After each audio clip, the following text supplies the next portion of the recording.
various...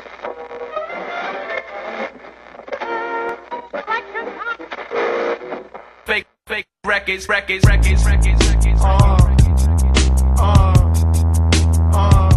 1 2 1 2 1 2 Thanks. Yeah. I thank you for your answer. I respect your reasoning. I also respectfully disagree. Could I just say one thing? Later this week, Sean King is coming to campus, and I think that it's really important that... Oh, I wish he'd come today. I would love to talk with Sean King. I would have loved to see that, but I also want to say I think it's important that, given the current reality of the situation our country is facing, that you go and listen to a multitude of speakers from a multitude of diversity. I agree. I think everybody should go and listen to Sean King. Yeah. And then I think Sean King should debate me.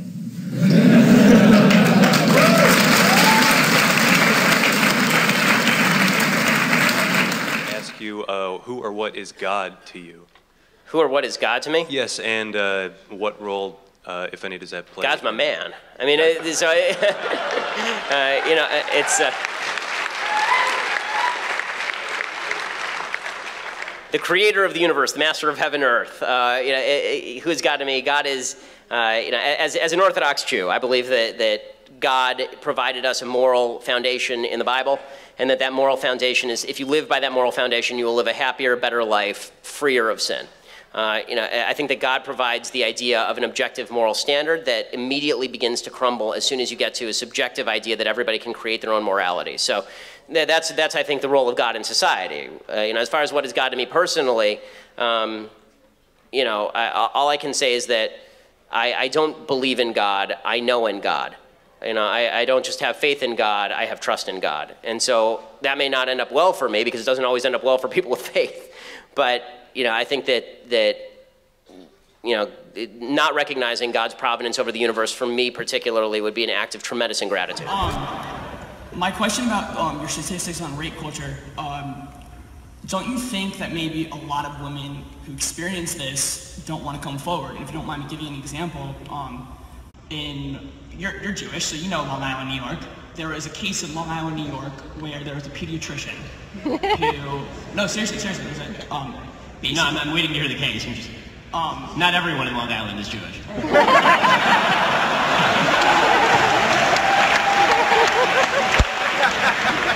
Don't worry, I don't think you're an anti-Semite. Thank you. But more importantly, in this town, it came forward that there was a few people that he molested, and then more people came forward, and it came out being dozens and dozens, and there was this whole escapade where people didn't even say anything until other people came forward. Yes. So don't you think that maybe people are scared to come forward, and that it's possible that those statistics could be not entirely as accurate as... Okay, so it's possible the statistics are somewhat low, but the idea that they are 244 low out of 250 is wrong, right? So there's a vast difference between 0.6% rape rate and 25% rape rate.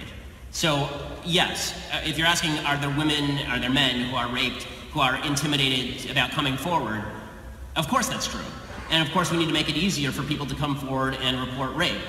I think, by the way, that it is also very important that in cases of rape that we fulfill an evidentiary standard, because when I'm talking about you have to castrate or kill people, they better damn well be guilty, right? So I want to make sure that the people who are convicted are certainly guilty. But that said, I think that one of the grave tragedies is that there's so many people who are raped who don't come forward, and then they talk later about the rapes that they've experienced. The world would be a lot better place if we could encourage those people to come forward. If they did come forward, I want rapists in jail. I don't want them out on the streets. So when people say rape culture, my problem is that it's just too vague. I don't know what that means. Who in the United States is pro-rape? I need to hear who out there really? Well, I think that other than Bill Clinton.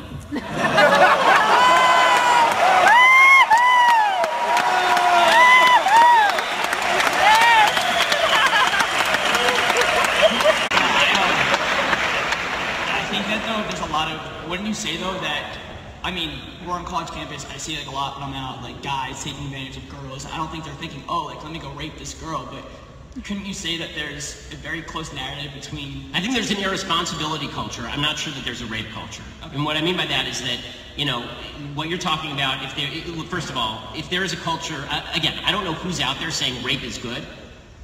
But I think there are people out there saying that getting drunk and having sex with random people is good. And if that leads to a higher rape rate, if there's a correlation there, that's a problem, obviously. But the reason I don't like the term rape culture is not because I'm pro-rape, it's because I'm anti-rape. I think that we should make very clear that rape needs to be stopped. But the idea that everybody out there is on the verge of raping women, which is sort of what rape culture suggests, is just not true, and it's a slander against men. Great, thank you very much. Guys, I really appreciate it. Well, first of all, thanks so much for having me. Thanks to the University of Florida and Young America's Foundation for making this happen. And thanks to all of you for coming out despite the idiot protesters outside.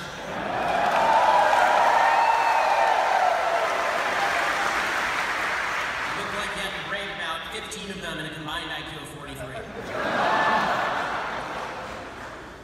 There are still some people at this campus, apparently, who thinks that I shouldn't be allowed to speak here today. Apparently, there was an op-ed in today's Alligator by Nicole Dan, a political science junior here. Apparently, the premise here is that I make people feel unsafe. I have one question. Have you seen me? Do I seem very physically threatening to you? My security guys here, by the way, the ones we have to bring to universities now, thanks to all the violent threats that we get when we go to campus, they served in Iraq and Afghanistan. They know what it's like to be under threat, feel threatened, feel unsafe. Me telling people that your truth isn't the truth, it's just your bullshit, okay? That shouldn't make you feel unsafe unless you are emotionally insecure.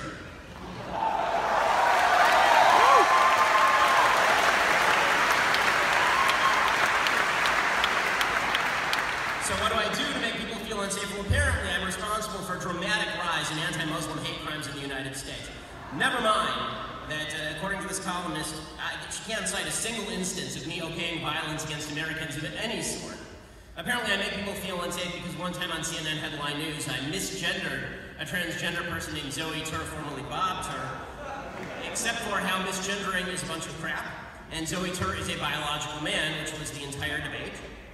Notice the fact that this columnist does not point out that after I said sir to Zoe Tur, which I do for all biological males, the transgender person Zoe Tur then grabbed me by the back of the neck on national television and threatened to send me home in an ambulance.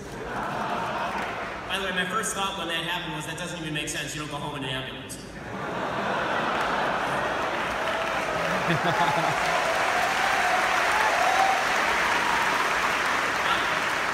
How dare I talk about biology during Pride Awareness Month, lest the calendar spontaneously combust.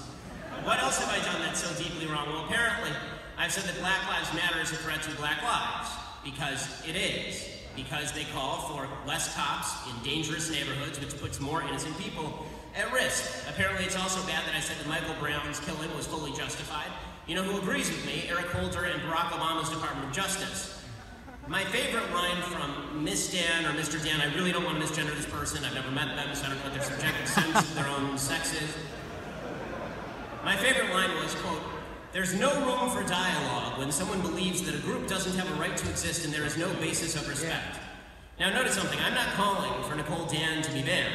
She is calling for me to be banned. My perspective doesn't have a right to exist. I'm not worthy of respect because we disagree. I'm happy to talk about all perspectives, but then again, I'm not the one who is completely full of self-righteous bullshit.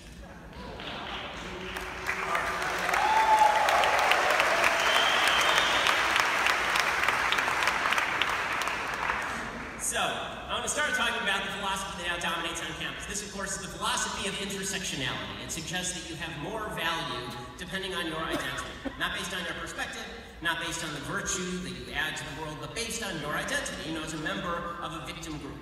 And what we can tell... Hey Ben, since you mentioned the misgendering thing at the beginning of your speech, yes. I wonder if you're aware of the Bill C-16, which is in the Canadian Senate right now, and the controversy that it's causing, and Professor Jordan Peterson's view on it. And I wanted to know what's your perspective on that whole, shamble. So Jordan Peterson is coming up against some basically hate speech laws in Canada, correct? Yes. That's the short version? Okay, so, in a way, yes. yeah, so I mean, I think that hate speech laws are idiotic and violative of the First Amendment. I think if you make a bad argument, we should be able to defeat you in the public square. And I think that the idea that that Canada is going to use the government to crack down on somebody for speaking basic biology just demonstrates that feelings now take dominance over fact in leftist areas. Yeah. Expressed disapproval at Twitter's decision to ban Milo Yiannopoulos' account. Keeping this in mind, do you believe that Simon & Schuster made the correct decision in canceling Yiannopoulos' book deal over his most recent scandal? And do you believe that a company should prioritize their shareholders in making a decision to protect their profits, or should they risk their business endeavors to promote free speech for people like Yiannopoulos? Okay, so I don't think that publishers have an obligation to print everybody's book. As somebody who's submitted many book proposals over many years, I don't think the publishers have an obligation to promote anybody's book if they feel they're going to lose money on it. As far as Twitter claims to be, its own sort of claim is that it's sort of a free speech haven, and so it seems to define its central principles wrongly by banning people. And so, you know, and let me say for the record that as anybody who has watched me for the past year knows, I am no fan of Milo's. I have not been a fan of Milo's. I find Milo appalling, and I have for well over a year. I've stayed silent on this latest stuff because, honestly, you don't kick a guy while he's down. But the fact is that you know, Milo, what's happened with Milo actually says less about Milo than it does about the conservative movement that I find troubling, right? I think that, just to give you a few examples of stuff that Milo's done over the past year, in a few weeks ago, he suggested to a Muslim girl in an audience that she shouldn't be wearing a hijab in America.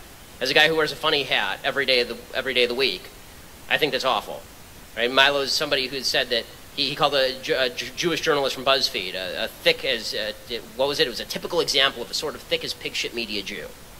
Right, Milo, on the day of my child's birth, sent me a meme of a black baby suggesting my kid was half black because I'm a cuck, because I'm not sufficiently supportive of Donald Trump.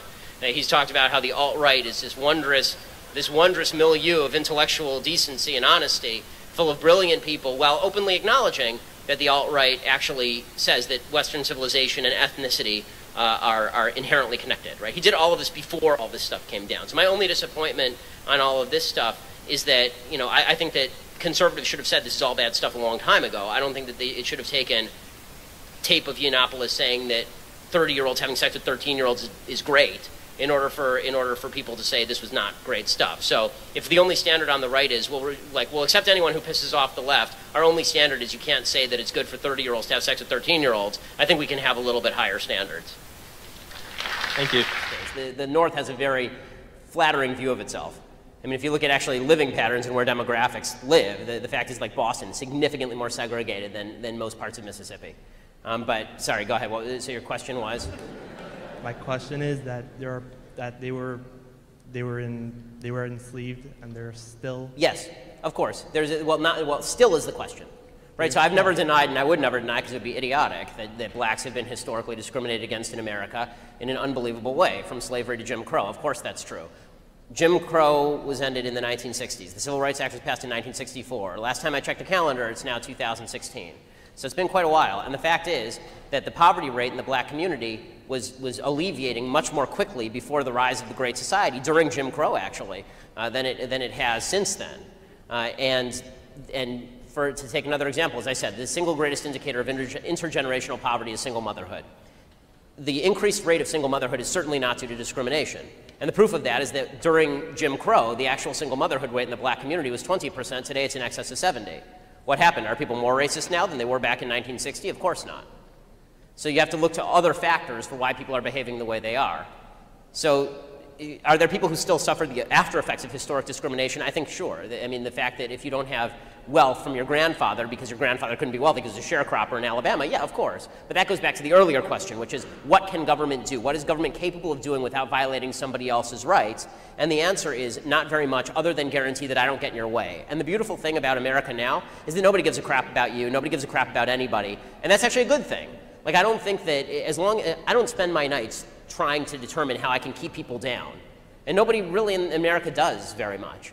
And because of that, as long as people are leaving you alone, in a free country, it's your obligation to make your way. Now, I think that there's a myth that goes around that people can make it from poverty to extreme wealth in a generation. That happens, it does. And the fact is that according to the statistics, if you're in the bottom 20% of income earners, 95% of the people in the bottom 20% of income earners will be outside the bottom 20% of income earners within 15 years, according to the IRS statistics.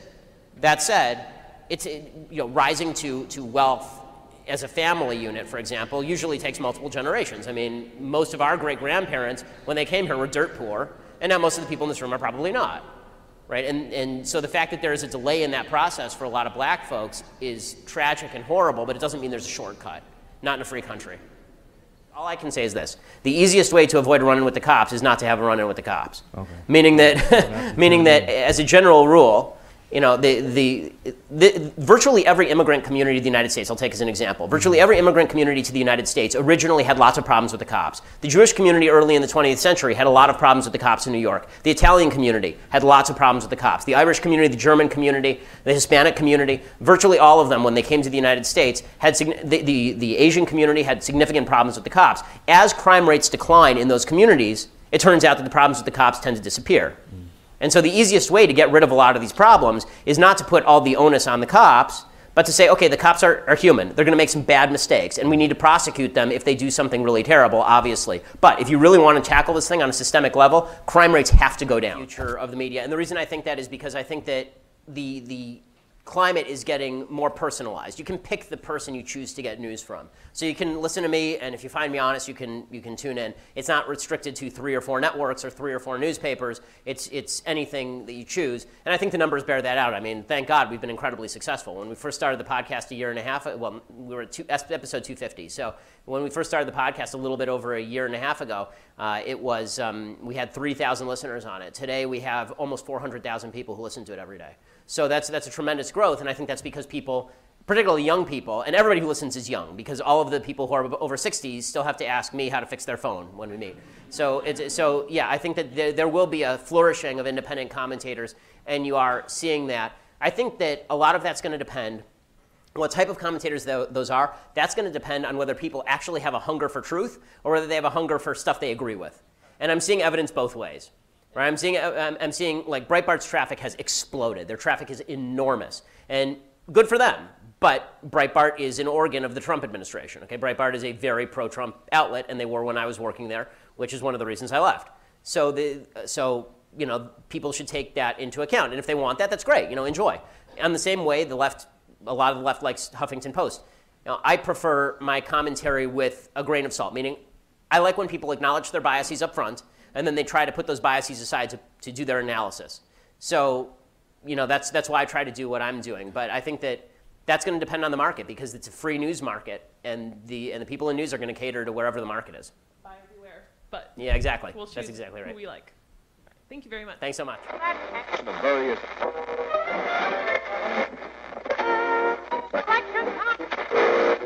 Fake records.